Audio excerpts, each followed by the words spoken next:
Hello, my dear friends. We are supposed to discuss electric dipole. What exactly is this? So dipole means two poles. Dipole का मतलब इसमें होते हैं दो poles. ठीक है? किस तरह के poles हैं? तो वो equal poles हैं, मतलब उसके magnitude of charges equal होंगे. लेकिन ये charges opposite होंगे, मतलब एक positive charge है, negative charge, and they are separated by a finite distance. ऐसी सिचुएशन हम लेकर आए तो उसे बोलेंगे इलेक्ट्रिक डायपोल. तो समझिए ये पॉइंट है, ये दूसरा पॉइंट है. पहले पॉइंट पे हमने माइनस क्यू चार्ज लिया, दूसरे पे प्लस क्यू. दोनों चार्जेस के मैग्नीट्यूड इक्वल है, opposite in the charge values plus और माइनस. इनके बीच में फाइनाइट डिस्टेंस है, ये फाइनाइट डिस्टेंस हम कितना ले रहे हैं? ट्वाइस है. डिस्टेंस हम कैसे मेजर करेंगे? तो मान लेंगे कि यहाँ पे एक ओरिजिन है, सेंटर है, एक इमेजिनरी वाई एक्सिस यहाँ समझ लो, इसको एक इमेजिनरी एक्स एक्सिस पे अलाइंड मान लो. अब सारे डिस्टेंस हम ग्राफ में क्या करते थे? ओरिजिन से गिनते थे. तो हमारे इस ओरिजिन से हमने इस तरफ की लेंथ को लिया एल, इस तरफ की अपोजिट डायरेक्शन में लेंथ लेनी है. तो दोनों डिस्टेंस मिला दिया, entire length of this dipole becomes twice L plus L. यहाँ तक समझ गए? इस तरह से हमने यहाँ पे distance between the two charges जो डायपोल में एक्सिस्ट कर रहे हैं उसे डेलिबरेटली ट्वाइस एल लेबलिंग कर दिया. ठीक. दोनों चार्जेस को जोड़ने वाली जो लाइन है that is called the axis of dipole.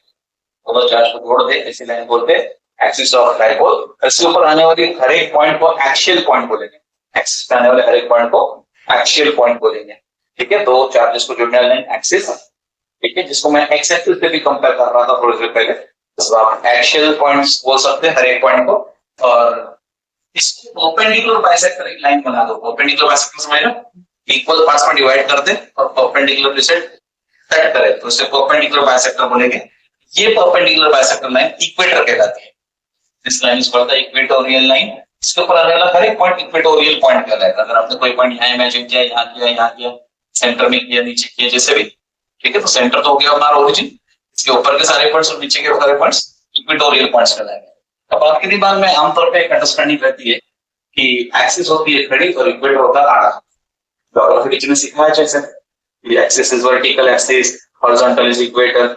Unfortunately geography teacher ने आपको जो सिखाया वो सही टर्म्स में नहीं सिखाया. ठीक है, एक्सिस का मीनिंग होता है दो पोल्स को जोड़ने वाली लाइन. तो when we talk about earth, जब हम धरती की बात करते हैं तो अर्थ के मामले में क्या हो जाता है? We have north pole here and south pole here. दोनों पोल्स को जोड़ने वाली लाइन वाज एक्सिस. यहाँ पर भी दोनों poles, positive pole and negative pole को जोड़ने वाली लाइन इज एक्सिस. फिर इस दो पोल्स को जोड़ने वाली लाइन का परपेंडिकुलर बाइसेक्टर जो बनाया था उसको आपने इक्वेटर बोला था. यहाँ पर भी दो पोल्स को जोड़ने वाली जो लाइन है एक्सिस, उसका परपेंडिकुलर बाइसेक्टर हमारा इक्वेटर कहला रहा है. बात समझ में? अभी भी नहीं समझ रहे तो इसको ऐसे पकड़ो, इमेजिन कर लो, पकड़ लिया करके ऐसे लेकर और घुमा दो. घुमाकर इसके ऊपर रख दोगे तो क्या होगा? नहीं तो घुमा लिया तो ये प्लस चार्ज यहाँ पर आ जाएगा और माइनस चार्ज यहाँ पे, और ये हो गई हमारी दोनों चार्ज के बीच का ट्वाइस एल. ठीक है, तो ये जो ट्वाइस एल वाली लाइन है वो कहाँ पे बैठ गई? Along the axis. और फिर इस ट्वाइस एल का जो परपेंडिकुलर बाइसेक्टर जाएगा वो किसके अलोंग बैठ रहा? Along the equator. ये बात समझ में आ रही?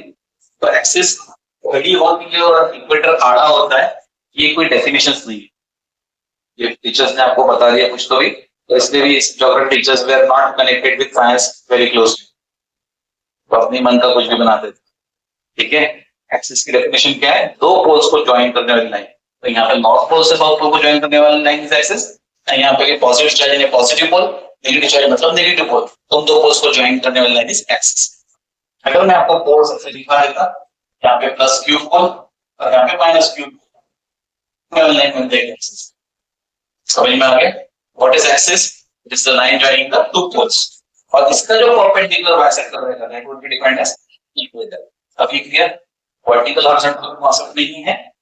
पोल्स को जोड़ने वाली लाइन एक्सिस होती है और उसका परपेंडिकुलर बाइसेक्टर इक्वेटर होता है. ये ध्यान रखना. ठीक है, इसलिए अक्सर ज्योग्राफी में डिफाइन करना नहीं होता है. ये डेफिनेशन साइंस में आती है ज्यादा डिटेल्स में. अब ये जो डायपोल हमने बनाया डिस्क्राइब करने के लिए एक साइंटिफिक टर्म की जरूरत है. That scientific term is called dipole moment. Symbol दिया P और डायपोल मोमेंट में P क्यों दिया, दे दिया. ठीक है, ये जो डायपोल मोमेंट है इसका एक आर्बिट्री असम्पशन है कि हम फाइंड कैसे करें. इसको समझने के लिए डायपोल मोमेंट की डेफिनेशन को जानने के लिए आपको उसके फॉर्मूले को भी समझना पड़ेगा. Dipole moment P is defined as the product of, do you understand product? Product यानी multiplication, the product of magnitude of any one charge, magnitude of any one charge मतलब अगर यहाँ पे प्लस 10 कूलम है और यहाँ पे माइनस 10 कूलम, तो आप यहाँ पे लेना 10 प्लस या माइनस, मैग्नीट्यूड में प्लस माइनस साइन को इग्नोर करेंगे। तो what is dipole moment P is the product of magnitude of any one charge multiplied bye क्या, तो distance of separation between the two charges, ये दो चार्जेस के बीच का जो डिस्टेंस ऑफ सेपरेशन है वो, अगर किसी भी एक चार्ज का मैग्नीट्यूड ले ले और उन दोनों चार्जेस के बीच का सेपरेशन डिस्टेंस से मल्टीप्लाई कर दे, जो फिजिकल क्वांटिटी आती है उसे लोगों ने बोला डायपोल मोमेंट। क्योंकि यहाँ पे हम चार्ज के रेफरेंस में बात कर रहे हैं बच्चों, तो उसको बोलते हैं इलेक्ट्रिक डायपोल, इसका नाम क्या दे देते हैं, इलेक्ट्रिक डायपोल मोमेंट। अब यहाँ पे एक एनालॉजी देता हूँ, कंपैरिजन देता हूँ, ध्यान से सुनना।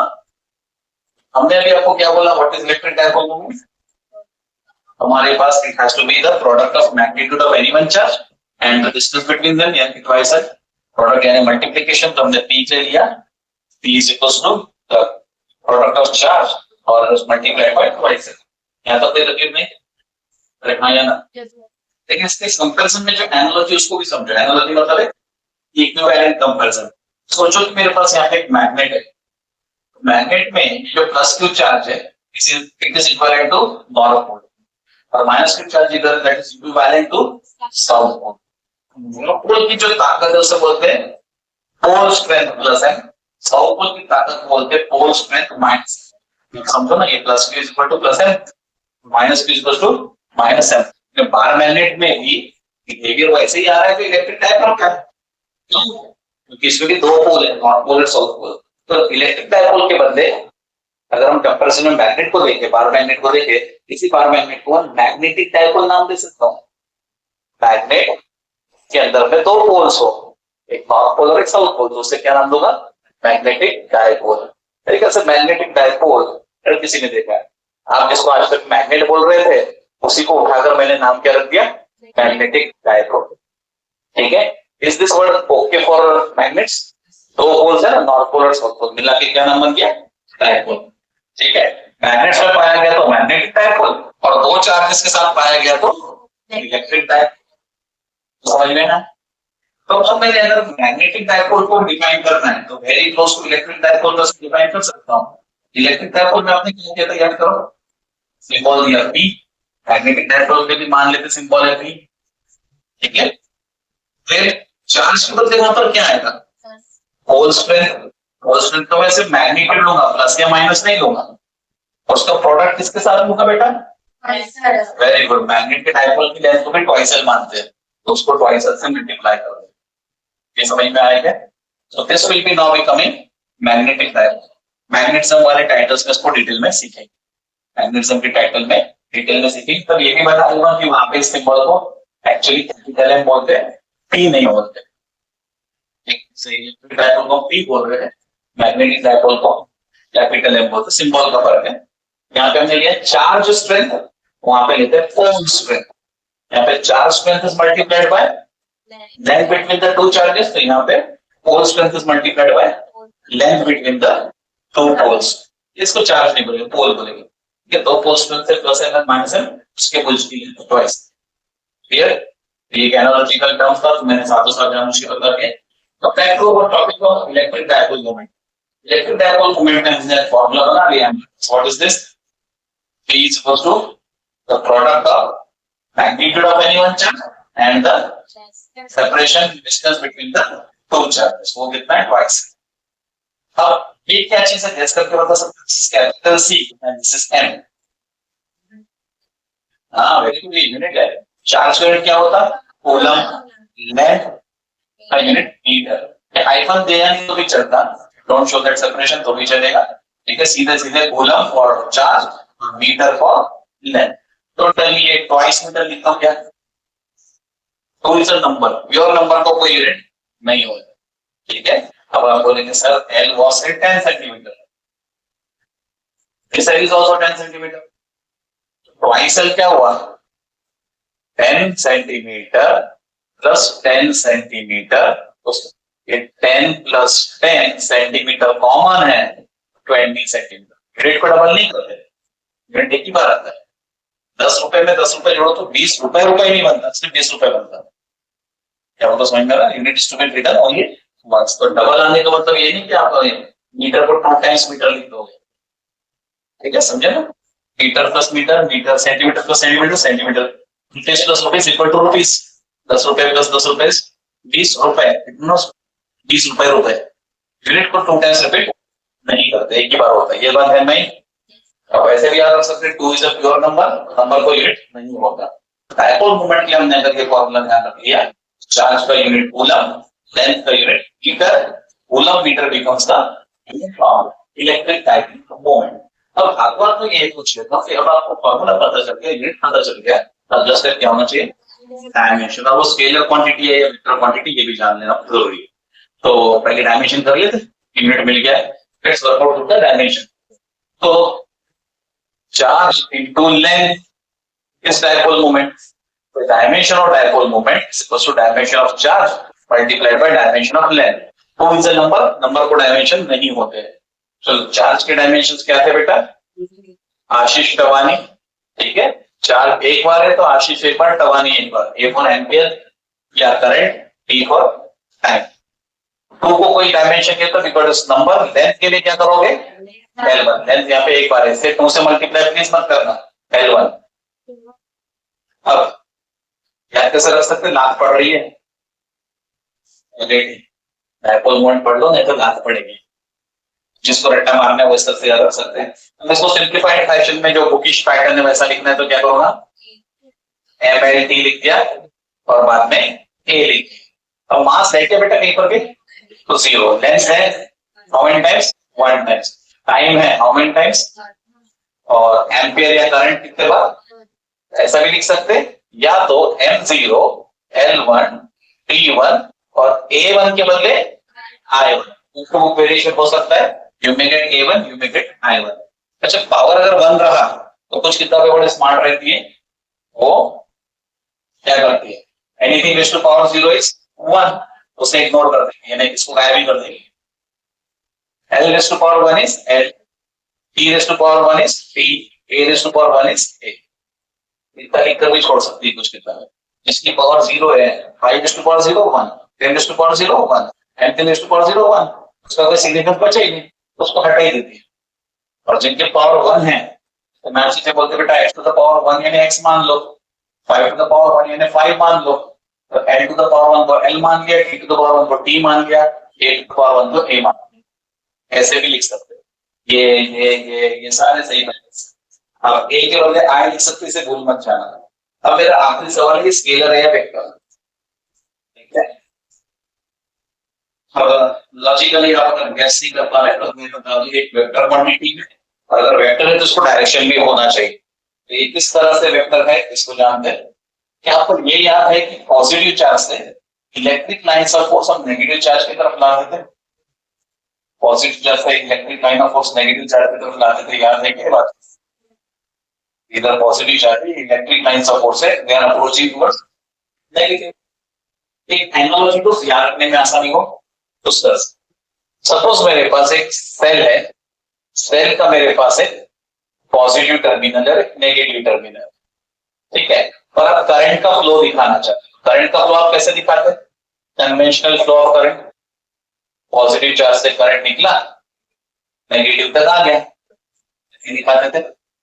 अरे हाँ या ना? नेगेटिव के अंदर करंट खत्म नहीं होता था, करंट क्या करता था, सेल के अंदर में नेगेटिव से पॉजिटिव चलता था ताकि अगली बार फिर से फ्लो हो सके। करंट का मूवमेंट कैसा हुआ? कन्वेंशनल करंट की बात कर रहा हूं, पॉजिटिव टर्मिनल से कितना पूरे सर्किट में बाहर से घूमा, सेल के नेगेटिव पे आ गया, पर यहाँ रुकता नहीं है, सेल के अंदर में नेगेटिव से पॉजिटिव चलता है ताकि वापस पॉजिटिव से एग्जिट ले सके। तो करंट ने क्या किया? कन्वेंशनल करंट ने सेल के बाहर में पॉजिटिव टू नेगेटिव, सेल के अंदर में नेगेटिव टू पॉजिटिव।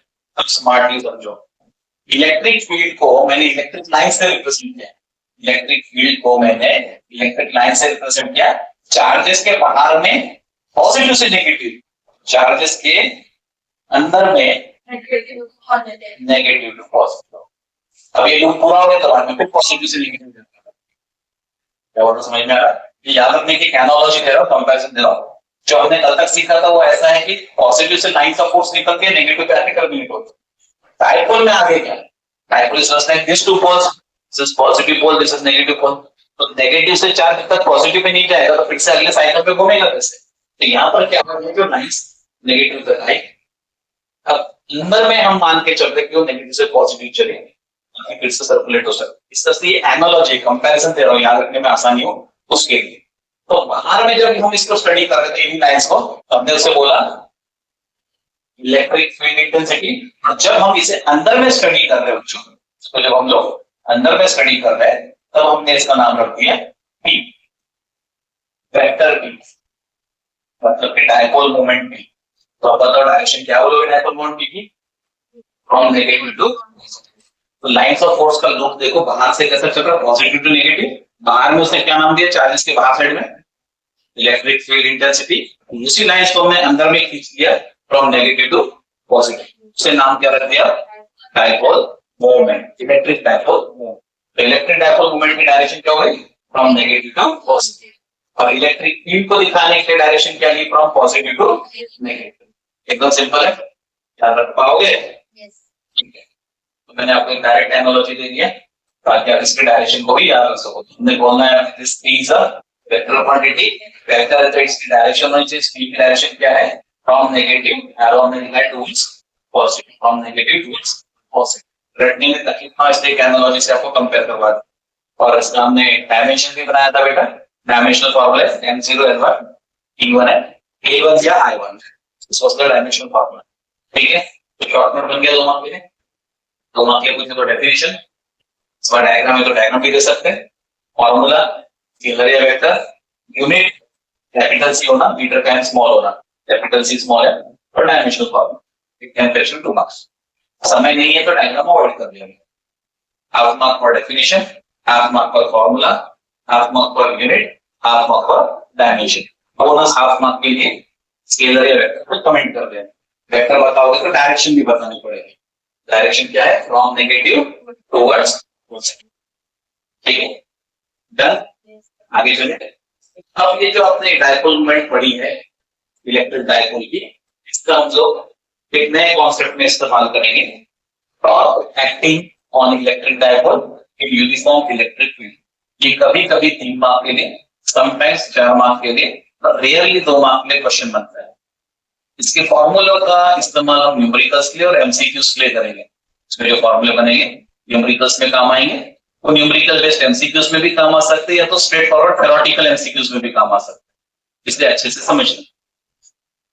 अब कॉन्सेप्ट को पहले एक बार मैं अच्छे से एक्सप्लेन करता हूँ, मेरे स्टाइल में सुन लेंगे, समझ लेंगे, बस ये अंडरस्टूड का कॉन्सेप्ट, फिर एक बार रिवीजन भी कर लेंगे। तो पहले आप मेरे तरफ ध्यान देंगे और समझेंगे कि मैं बोल क्या रहा हूँ। सपोज ये एक लकड़ी का टुकड़ा है, मान लीजिए लकड़ी का एक टुकड़ा है, और इसको मैं बहती हुई नदी के पानी में डाल देता हूँ और बीच में एक धागे से पकड़ के भी रखा हूँ। ठीक है, नदी का पानी क्या करेगा इसके साथ, इसको भगा के ले जाने की कोशिश करेगा, क्योंकि उस पानी में इस लकड़ी के ऊपर लगाने के लिए क्या है, एक फोर्स। पानी में इस लकड़ी के टुकड़े पे लगाने के लिए क्या है, एक। ये बात समझ में। अब इसकी एनालॉजी नदी के पानी की हम किससे कर रहे हैं समझो। नदी के बहते हुए पानी की हम कंपैरिजन करेंगे विद इलेक्ट्रिक फील्ड। क्या है आपको याद है कि इलेक्ट्रिक फील्ड्स को हम कुछ ऐसे लाइन से रिप्रेजेंट कर सकते हैं। और मैं जो लाइंस बना रहा हूं उसे देखकर आप कृपया मुझे बताने की कोशिश करें कि मैंने किस तरह की इलेक्ट्रिक फील्ड बनाई है, यूनिफॉर्म, नॉन यूनिफॉर्म या रेडियल। यूनिफॉर्म। क्यों यूनिफॉर्म? सबकी वेक्टर लेंथ इक्वल है, मैग्नीट्यूड सेम हो गया, सबकी डायरेक्शन सेम रखती है, और हर दो लाइंस के बीच का सेपरेशन भी मैंने सेम रखा है। ये यूनिफॉर्म इलेक्ट्रिक फील्ड है। इसको कंपेयर कर लो नदी के बहते हुए पानी से, नदी के बहते हुए पानी से।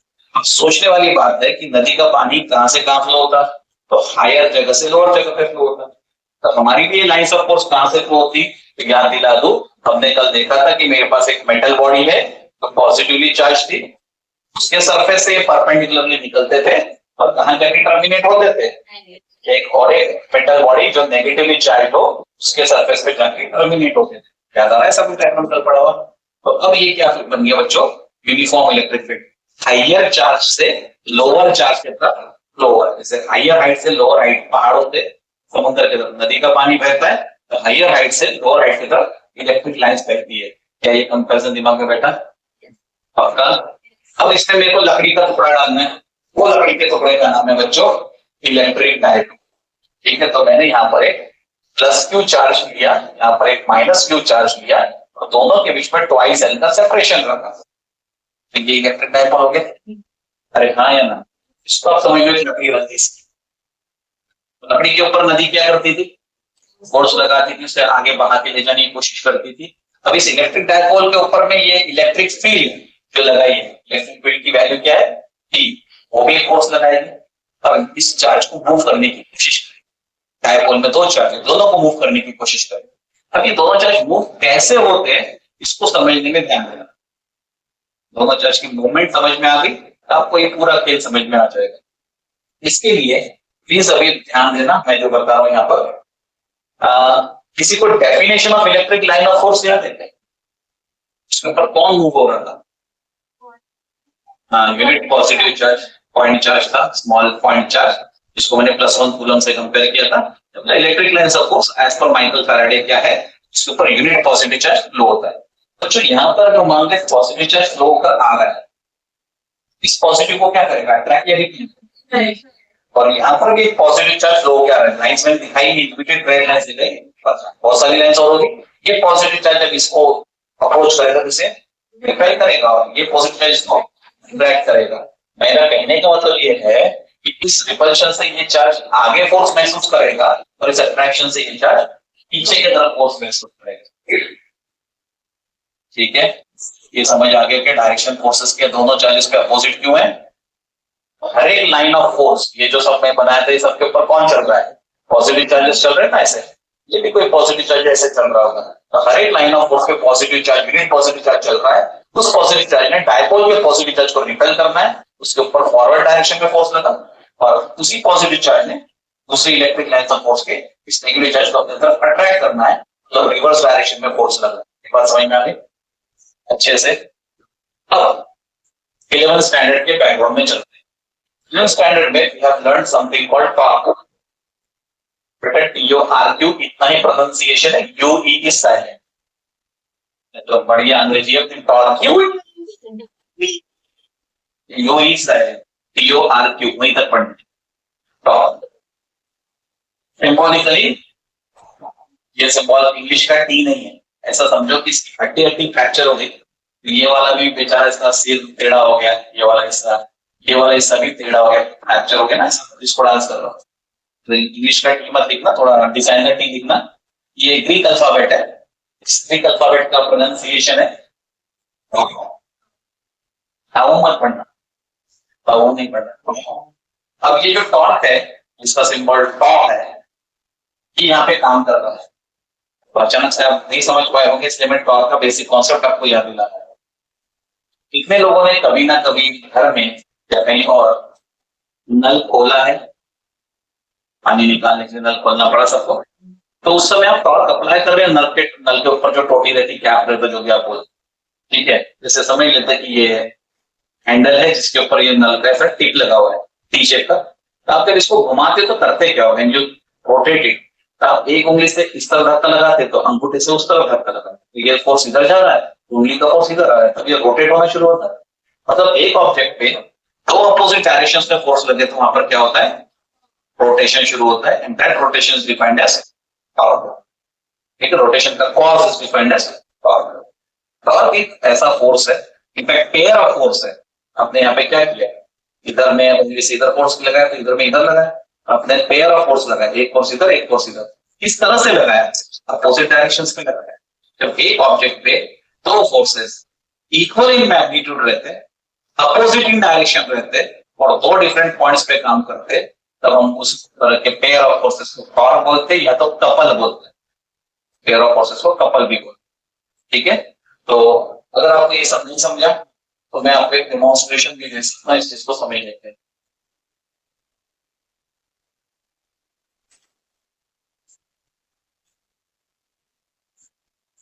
तो ये जो टॉर्क है, इसमें नल वाला एग्जांपल तो दे दिया आपको मैंने। मेरे पास है।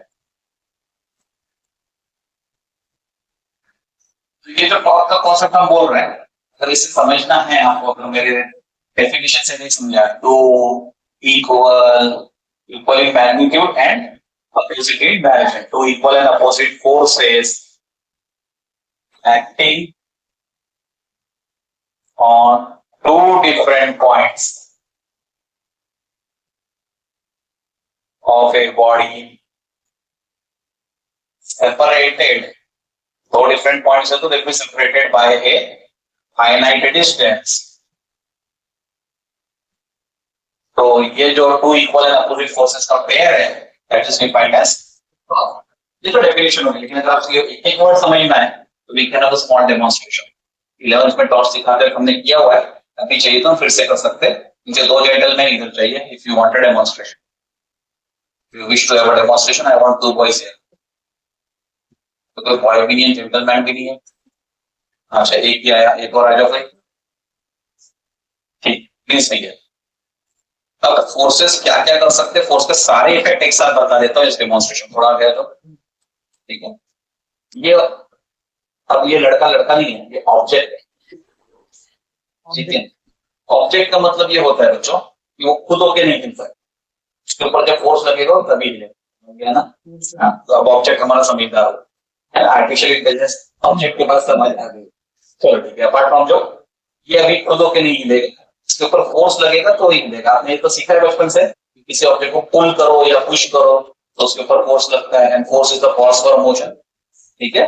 तो अभी आप प्रॉपर्ली देखते हो ना, मैं क्या करता हूँ, थोड़े से करीब आ जाओ, व्यू में आना चाहिए, ठीक है, दिख रहे क्या व्यू, ठीक है। तो अभी मैंने इसके ऊपर फोर्स लगाया तो मोशन हुआ, ठीक, जैसा फोर्स लगा ना वैसे लगाओ, ये मत चलाओ वो इग्नोर करना उसको। तो टेढ़ा क्यों जा रहा है, सीधा फोर्स लगा वैसे सामने। तो मैंने जिस डायरेक्शन में फोर्स लगा उसी में मूव हुआ, आ जाओ वापस।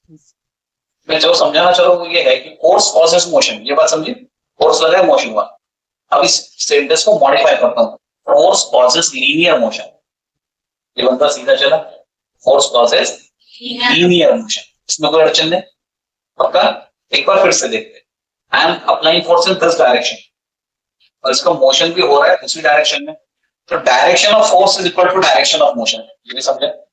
तो पहला पॉइंट हमने जो समझ लिया है वो है force causes linear motion, force causes linear motion. Point number 2, direction of force is the direction of linear motion, ये भी समझा।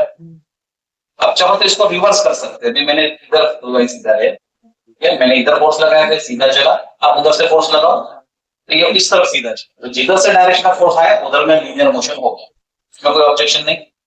इसके आगे की कहानी, अब मैं इसी ऑब्जेक्ट पे फोर्स लगाता हूं, लेकिन किस तरह से लगाता हूं ध्यान से देखना, जिस समय मैं लगाऊंगा उसी समय ये भी लगाएगा, जिस पॉइंट पे मैं लगाऊंगा उसी पॉइंट पे वो लगाएगा। तो हम समझ लेते हैं कि this is the centre point इस व्यक्ति का, तो मैं इधर से फोर्स लगाता हूं, आप वहां से लगाओ, और हमने इक्वल फोर्स लगाई, ये एक्सप्रेशन में फील आना चाहिए क्या बनी, इधर देखिए, तो हमने जो फोर्स लगाई, फोर्स कैसी थी, equal opposite in direction acting on the same point. तो आपने क्या देखा, ये हिला ही नहीं, तो अपना अगला कंक्लूजन क्या हुआ ना, two forces equal and opposite, two forces equal and opposite, two forces equal and opposite acting at the same point, two forces equal and opposite acting on the same point produces rest, ये object हिला ही नहीं मतलब rest पे था, two forces equal and opposite acting at the same point produces rest। ये भी point समझा है सबको, एक बार फिर से देख लो, सेम पॉइंट पे हमने फोर्स लगाया, ये आगे भी नहीं जा रहा पीछे भी नहीं आ रहा, सडनली देखो हम फोर्स को अनबैलेंस कर देते हैं तो ये मोशन में आया।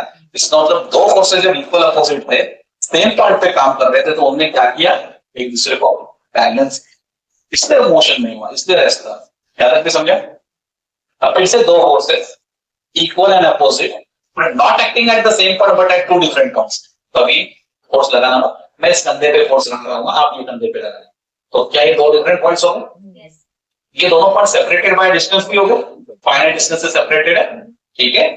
भाई थोड़ा रेजिस्टेंस मत रखना, जो हो रहा है होने देना, ठीक है। तो 1 2 3 स्टार्ट, लगाओ फोर्स। दो डिफरेंट पॉइंट्स पे जब फोर्स लग रहा है तो क्या हो रहा है, चक्कर आ जाएगा। तो दो इक्वल फोर्सेस एक ही बॉडी के दो अलग अलग पॉइंट्स पे जब काम कर रहे हैं, वो दोनों पॉइंट्स एक डिस्टेंस से सेपरेटेड है, तब ये ऑब्जेक्ट में क्या प्रोड्यूस हुआ भाई, रोटेशनल मोशन। तो हम दोनों फोर्सेस की जोड़ी कहलाएगी कपल या टॉर्क प्रोड्यूसिंग फोर्सेस। ये समझ में आ गया? ये कपल मतलब वो बॉलीवुड वाला कपल नहीं सोचने का, कपल का मतलब होता पेयर, जोड़ी। अब जोड़ी टाइप की भी होती है, जैसे this is couple of cons, है ना, इस तरह से कुछ भी हो सकता है। कपल मतलब दोस्त, बाप बेटी, कोई भी कपल होता है। तो तुम बस हस्बैंड वाइफ, बॉयफ्रेंड गर्लफ्रेंड ऐसा नहीं सोचते। अभी आखिरी पॉइंट जो समझे, अच्छा थैंक यू आप लोग का, बहुत बहुत धन्यवाद। आखिरी पॉइंट क्या समझा आपने, क्या किया, तो इक्वल एंड अपोजिट फोर्सेस लाए, दो different points of the same body पे अप्लाई किया।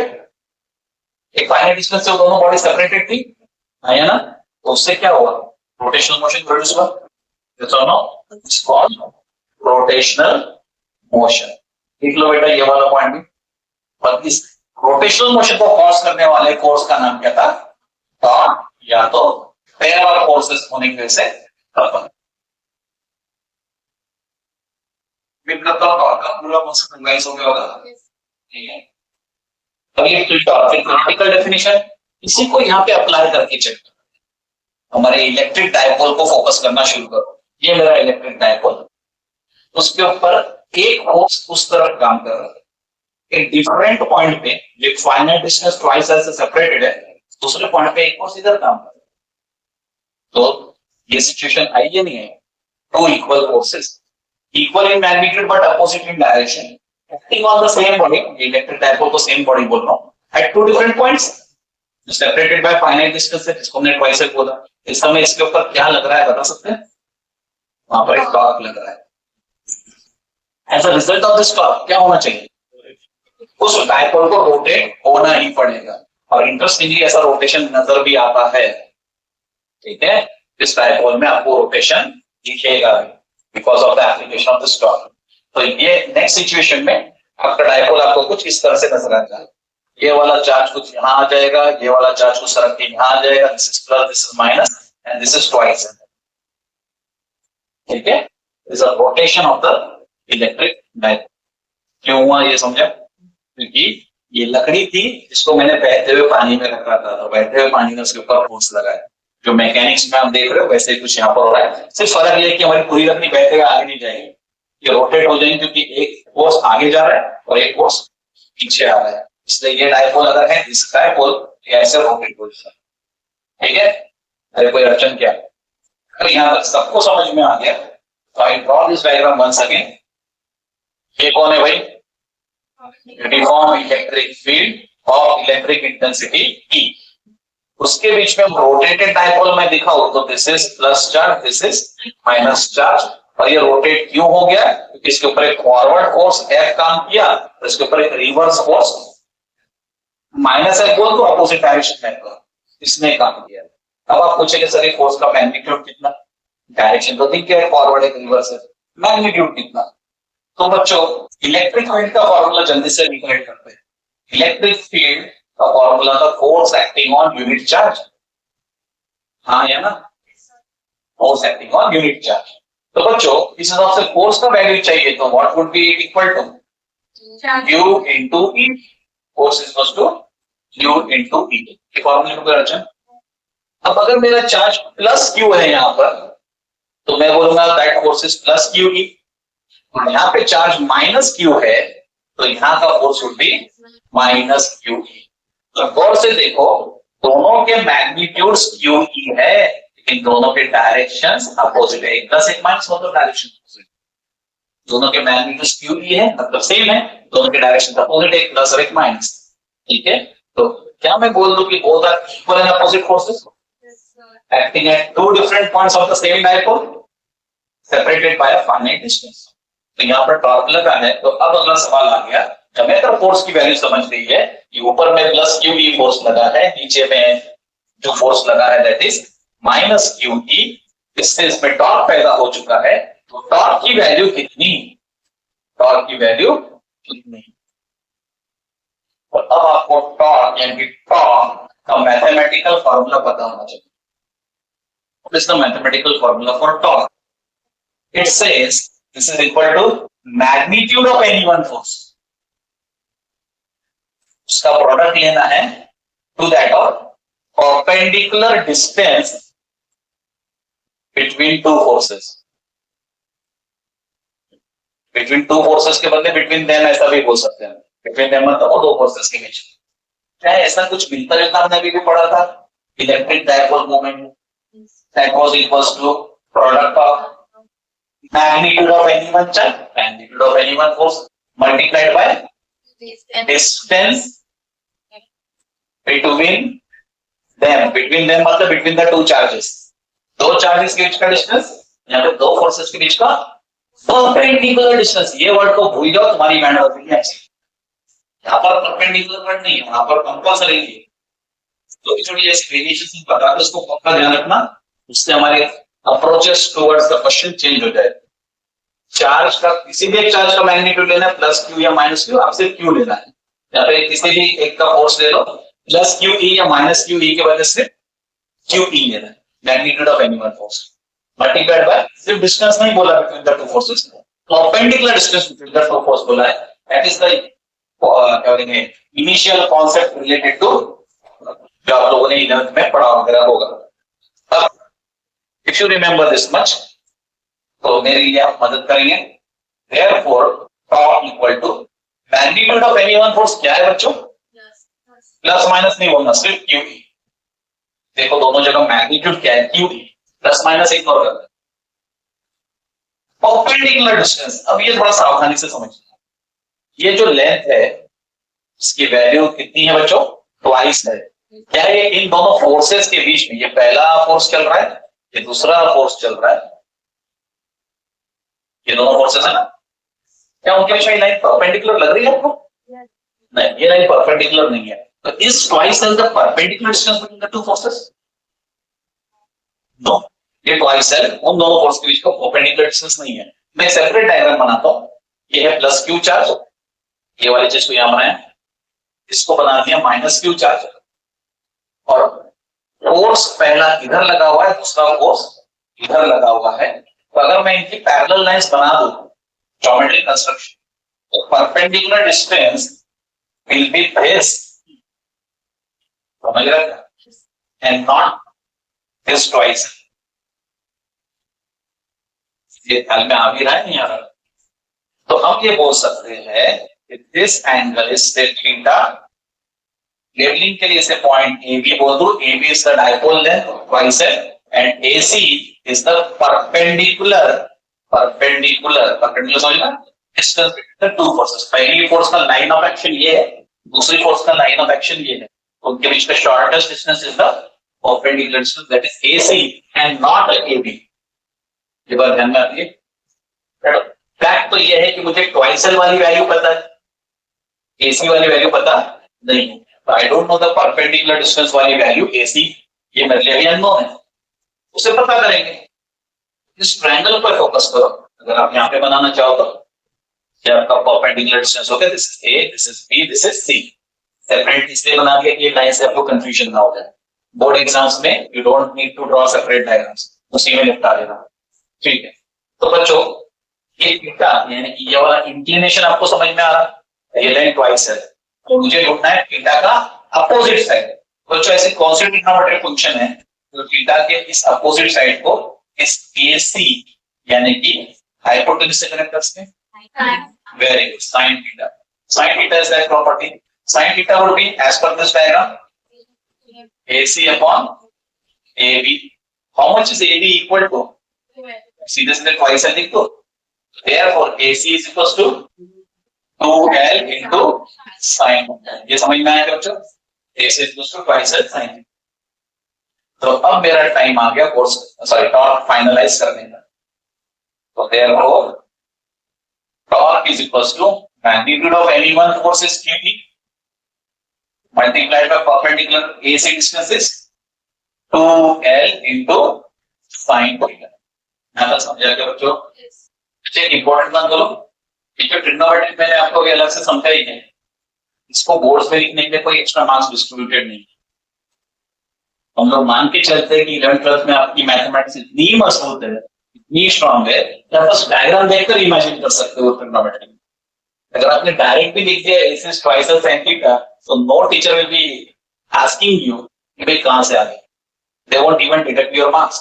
डायरेक्ट स्टेप्स अलाउड है इस तरह की, क्योंकि मैथ्स का कॉन्सेप्ट है, फिजिक्स का नहीं, डायरेक्टली अप्लाई कर सकते। ठीक है, अब आपके दिमाग में कुछ घंटी बजनी चाहिए, ये लोग ना कुछ देखे देखे जैसे लग रहे हैं, तो इनको एक साथ लिख देते हैं।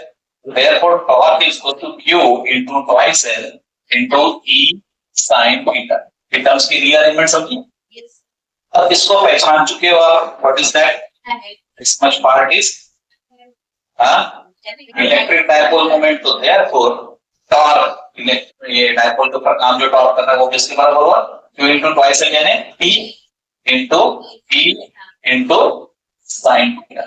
मुझे जो मिल गया that is expression for torque acting on the electric dipole. ये तो मेरा एम था, क्या एम था याद करो?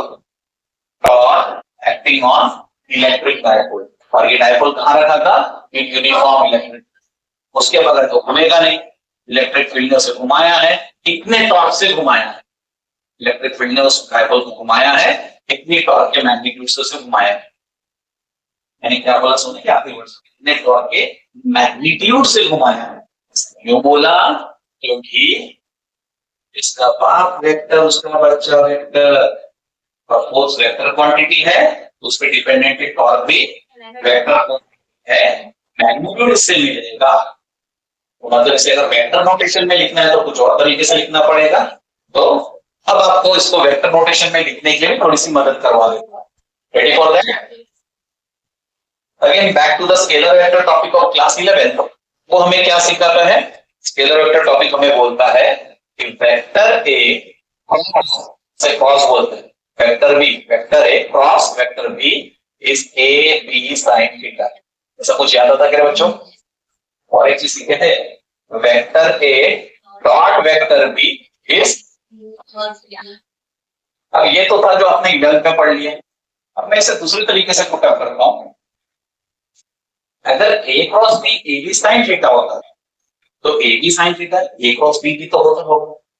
राम का भाई श्याम है, श्याम का भाई राम होगा ना यार। ठीक है, ए क्रॉस बी अगर ए बी साइन थीटा होता है तो A B sine theta A cross B होता, तो पी ई साइन थीटा क्या होता? Vector P cross vector E. होशियार हो गए। तो अब यहाँ पे P E sine theta situation है, तो how can I put it in vector form? Vector p cross vector e is equals to vector, ये समझे? I have used this information from class 11। आपको डायरेक्टली नहीं चिप कर, मैं आपको concept याद दिला रहा हूँ। किसी ने इधर अच्छे नहीं भी पढ़ा होगा तो आप थोड़ा सा ध्यान देकर मेहनत करना शुरू कर। डायरेक्टली स्विच इट, मैं जानबूझ के आपको पुराने कॉन्सेप्ट याद दिलवा रहा हूँ। ओके, अब मुझे जो बोलना है वो कुछ यूनिक है, जो कई बार एमसीक्यूज के हमें जरूरत पड़ जाती है। We had our torque का magnitude calculated as P sin theta, बराबर? P क्या था बच्चों? चार्ज इनटू ट्वाइस L, फिर आगे sin थीटा। याद है क्या ये P का एक्सप्रेशन? मेरे कुछ छोटे छोटे सवालों के जवाब देना, फिर आगे बढ़े। ये Q था magnitude of any one charge. Dipole में मान लीजिए मैंने प्लस Q पे रखा प्लस 10 कूलम चार्ज और माइनस Q पे रखा माइनस 10 कूलम चार्ज, तो मैंने Q को 10 कूलम फिक्स कर दिया, मतलब Q is a constant now. जो भी डायपोल मैंने दिया उसका Q कांस्टेंट हुआ या नहीं हुआ? हमने बोला दोनों चार्जेस को सेपरेट कीजिए फाइनाइट डिस्टेंस से, तो मान लेते कि twice L is 20 centimetre, twice L is 20 centimetre. तो जब ये dipole plus Q minus Q rotate हो रहा तो उसके बीच का डिस्टेंस 20 है ना, कि ट्वाइस एल की वैल्यू बदल गई, मतलब ये भाई साहब ये भी कांस्टेंट है, Q कांस्टेंट है और 2L कांस्टेंट है, मतलब P भी कांस्टेंट। इलेक्ट्रिक फील्ड का नाम क्या था? यूनिफॉर्म, मतलब एक जैसी, मतलब जो बदलती, मतलब यार ये E भी कांस्टेंट हो गया, आया ना? अब अगर शांति से सोचे तो जब ये डायपोल घूम रहा तो क्या बदल रहा है? एंगल यानी थीटा। पूरा गेम क्या चल रहा है ध्यान में करो, torque is proportional to theta बदलेगा उससे साइन थीटा बदलेगा उसके से टॉर्क बदलेगा। क्योंकि ये वाले जो टर्म्स है पी इंटू ई या Q into twice N into E, ये तो सब कांस्टेंट्स है फॉर गिवन डायपोल। एक डायपोल ले दिया तो उसका चार्ज नहीं बदलेगा, और डायपोल के बीच में ट्वाइस एन नहीं बदलेगा, जिस यूनिफॉर्म इलेक्ट्रिक फील्ड में डाल दिया वो यूनिफॉर्म रह जाएगी। ये बदल नहीं सकते, तो साइन थीटा पे थीटा बदलेगा ड्यू टू रोटेशन, तो उस वजह से टॉर्क में चेंजेस आएंगे। ठीक है, ये रिलेशन समझी, ये एमसीक्यू के क्लास में बताया। इसका एक्सप्लॉइट कैसे करेंगे, इसका एक्सप्लॉइट करने का तरीका भी समझ लो। मेरा ये कहना है कि अगर मेरे को ये समझ गया torque is proportional to sine theta, तो जब तक साइन थीटा मैक्सिमम होगा तब तक टॉर्क भी मैक्सिमम हुआ करेगा, और जब जब साइन थीटा मिनिमम हुआ करेगा तब तक टॉर्क भी मिनिमम हो जाएगा। ये सिंपल है क्या? हाँ क्या? ठीक, अगर ये बात ध्यान में आती है तो अब मैं आपसे थोड़ी सी मदद मांगता हूं। साइन थीटा की मैक्सिमम वैल्यू मुझे कब मिलती है? हाँ, वो वैल्यू +1 रहती है तो -1 रहती है, लेकिन ये कब मिलती है? जब theta is equal to 90 degree या 270 डिग्री। 90 डिग्री पे +1 मिलता है, 270 पे -1 मिलता है। +1 भी मैक्सिमम है, -1 भी maximum on opposite side. +1 is maximum on one side, तो -1 is maximum on opposite side. So minimum नहीं समझना। साइन थीटा की मिनिमम वैल्यू क्या है बच्चों? वेरी गुड, बड़ी सिंपल सी बात है, साइन थीटा की मिनिमम वैल्यू 0 है। ये थीटा के किस वैल्यू से मिलता? 0 डिग्री, 180 डिग्री, लाइक दैट। पक्का? तो मेरे को साइन थीटा की मैक्सिमम वैल्यू मिल गई, और की मैक्सिमम वैल्यू आप मुझे बता सकते हो। आपका फॉर्मूला याद करो बेटा, torque equal to P E sine theta. और साइन थीटा की मैक्सिमम वैल्यू आपने +-1 बोली है, उसे किससे मल्टीप्लाई करूंगा? तो बेटा पीई इंटू +1 करूंगा तो टॉर्क की वैल्यू +पीई मिलेगी, पीई इंटू -1 करूंगा तो -पीई मिलेगी। तो टॉर्क की मैक्सिमम वैल्यू +1 से मल्टीप्लाई करने पर +पीई और -1 से मल्टीप्लाई करने पर -पीई होगी। हाँ या ना? और मिनिमम वैल्यू तो बहुत सिंपल है, साइन थीटा का जैसे 0 डालोगे तो यहाँ 0 डालते बराबर P into E multiplied by 0, तो टॉर्क की वैल्यू क्या आ जाएगी? वो भी मिनिमाइज होकर 0 हो जाएगी। कितना को ये सब फंडामेंटल समझ अच्छे से समझ गए। इसकी जरूरत पड़ती है हमको ड्यूरिंग थ्योरेटिकल एमसीक्यूज, और इसी को फिर इस्तेमाल करके न्यूमेरिकल्स में कन्वर्ट करेंगे, जो मैं बाद में आपको कराऊंगा।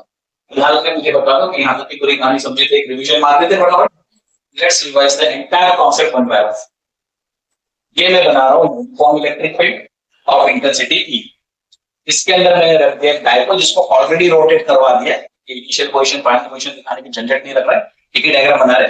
रोटेशन होना जरूरी भी है, +q को फॉरवर्ड फोर्स लगेगा और -q को रिवर्स फोर्स लगेगा। ठीक है, ये इलेक्ट्रिक फील्ड पॉजिटिव चार्ज से ओरिजिनेट हुई है, नेगेटिव चार्ज की डायरेक्शन में जा रही है। ठीक है, ये क्या है भाई? +q चार्ज पे लगने वाला फॉरवर्ड फोर्स, तो -q पे लगने वाला रिवर्स फोर्स इधर आ जाएगा, -q पे लगने वाला रिवर्स फोर्स। दोनों फोर्सेस मैग्नीट्यूड में इक्वल थे, डायरेक्शन में अपोजिट आप देख रहे हो, तो हमें टॉर्क मिलेगा, इससे ये रोटेट होगा। तब हमारा पर्पस क्या हो गया? हमें क्या ढूंढना है बच्चों? टॉर्क। टॉर्क का सिंपल टॉर्क। क्या फॉर्मूला है टॉर्क का? Magnitude of any one force multiplied by perpendicular distance between the two forces. अब ये जो ट्वाइस है वो इनके इसका परपेंडिकुलर डिस्टेंस नहीं है। हमने थोड़ी सी शुरुआत कर ली परपेंडिकुलर डिस्टेंस को लोकेट करने की। पहले सिंबल फोर्स की सिंबल क्या डाल दूंगा? तो परपेंडिकुलर डिस्टेंस के लिए हमने ज्योमेट्रिक कंस्ट्रक्शन किया। भाई ये वाला फोर्स जो है और ये वाला फोर्स, इसके बीच में परपेंडिकुलर डिस्टेंस ये बनने वाला। लेबलिंग कर देते कम कन्वीनियंस लिए, परपेंडिकुलर लेंथ दिखा दी। ए is the dipole length which is not perpendicular and AC is the perpendicular length। एक ही डायग्राम में सब निपटा देना, सेपरेट डायग्राम बनाने की जरूरत नहीं है। तो AC becomes our perpendicular length। तो अब टॉर्क के लिए मुझे चाहिए magnitude of any one force. Force का मैग्नीट्यूड कैसे निकाला था? Intensity is F upon Q, F is Q into E। तो हमने फोर्स के लिए डाल दिया बच्चों Q into E, ठीक है, इनटू परपेंडिकुलर डिस्टेंस। AC के लिए हमने sin थीटा का इस्तेमाल किया था, तो यहाँ पर एक एंगल थीटा इमेजिन कर लो, इस जगह पे sin थीटा के थीटा इमेजिन कर लो। क्या कर सकते हैं? वो ट्रायंगल को यहाँ ले लिया, opposite side AC upon hypotenuse twice है। ठीक है, तो sin theta is opposite side AC upon hypotenuse twice है। मुझे चाहिए AC as the perpendicular distance, तो क्रॉस मल्टीप्लाई करेंगे, AC is equals to twice as sin theta. अब ये ट्वाइस एज sin थीटा यहां सब्स्टिट्यूट कर देंगे, तो इसको सब्स्टिट्यूट करने के बाद I get QE into twice as sin theta. तो मुझे Q into ट्वाइस एज की जोड़ी याद आ गई, क्या है भाई साहब वो जोड़ी? That is electric dipole. से हमने Q और ट्वाइस एज को इकट्ठा लिख दिया, E पीछे लिखते हैं, sin थीटा अपनी जगह पे। Q into ट्वाइस एज को रिप्लेस कर दूंगा इलेक्ट्रिक डायपोल मोमेंट P से, ठीक है, Q into twice as is P, से इलेक्ट्रिक डायपोल मोमेंट P से डाल दिया और E sin थीटा, तो हमें मिल गया टॉर्क का मैग्नीट्यूड वाला, ठीक है, ये हमारा पहला फार्मूला बन गया। अब इसकी मैक्सिमम वैल्यू क्या आई थी, तो sin थीटा को मैक्सिमाइज किया था कौन से क्लास पे, 90 पे +1 और 270 पे -1। अभी वैसे 90 के साथ लेके चल, ठीक है, तो torque is equal to P into E into +1 plus P, और वहां पे अगर आपने 270 लिया तो -P, ठीक है, ये आपका हो गया sin 90 के लिए +P, 270 पे -P मैंने आपको अलग से बताया। मिनिमम वैल्यू कितना होना चाहिए, 0 या 180, ठीक है, तो हम थीटा को जब 0 लेके चल देंगे एक एग्जांपल के तौर पे, तो P into sin 0 is 0, the expression of torque would be PE into 0, final answer is 0, ठीक है, ये कब, जब sin 0 is 0। समझ गया, सारा रिवीजन हो गया पक्का। और इसका वेक्टर वर्जन क्या था, A B sin theta is A cross B, तो P sin theta is B cross, तो टॉर्क का मेरे पास वेक्टर वर्जन हो गया, torque vector is P vector cross P vector. समझ गया सबको, टॉर्क वो फोर्स है, पेयर ऑफ फोर्स जो रोटेशन कर रहा था डायपोल का, P डायपोल मोमेंट इस डायपोल का, और E वो इलेक्ट्रिक फील्ड जिसमें से रखा गया था, जिसकी वजह से रोटेशन हुआ, ठीक है, गेटिंग इट पक्का। फोटो लेना तो फटाफट फोटो ले लो, ठीक है, आराम से घर में बैठते लिखिए।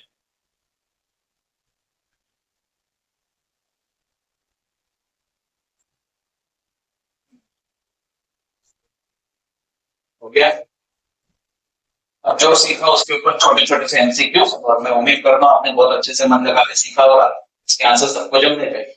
पहला question, the magnitude of acting on the dipole is maximum when the angle is 30 degree, 45 degree, 60 degree, 90 degree. इधर रहना है 90 degree, I hope every clear this, ठीक है, तो इसका सही आंसर है 90, परपेंडिकुलर होना चाहिए 90 degree. Which type of quantity is electric dipole moment? भाई इलेक्ट्रिक डायपोल मोमेंट कौन सी क्वांटिटी है, scalar, vector, tensor, none of this. तो आप सब लोग को आ रहा है, यस, हाँ, बी वेक्टर। और आप बता दे लक्ष्मी मैडम, ये वेक्टर की डायरेक्शन किधर से किधर है, ये वेक्टर तो सही आंसर, इसकी डायरेक्शन कहां से कहां देखी हमने इलेक्ट्रिक डायपोल मोमेंट में, minus, from negative to positive, correct है, ठीक है। ये जो कॉन्सेप्ट यहाँ से शुरू हो रहा है, will be starting from the next. Thank you.